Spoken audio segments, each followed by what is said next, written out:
কেউ যখন নিজেকে মুসলিম বলে দাবি করে, তখন আল্লাহর কোন বিধান আসলে, আল্লাহর কোন আইন তার সামনে আসলে সেটা মানবো কি মানবো না এমন কথা বলার তার সুযোগ নাই, মানতেই তাকে হবে। আওয়াজ করে বলেন ঠিক কিনা?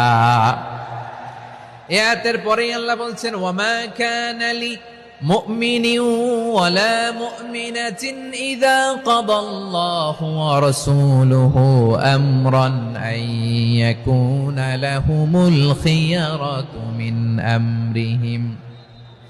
আল্লাহর পক্ষ থেকে কোন বিশ্বাসী নারী পুরুষের সামনে যখন কোনো বিধান আসে, কোনো আইন আসে, তখন সে আইন সে মানবে না এমন কোনো অপশন তার নাই। মানলেও হবে, না মানলেও হবে, এমন কোনো অপশন আছে নাকি বলেন? এমন কোনো অপশন নাই। আল্লাহর আদেশ আসার সাথে সাথেই সেটার সামনে আমরা সারেন্ডার। ঠিক কিনা বলেন? আল্লাহর আদেশ আসলেই সারেন্ডার, আল্লাহর কথা আসলেই সারেন্ডার। এখানে আমার কথা চলবে?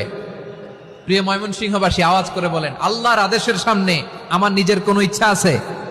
আমার কোনো কথা আছে?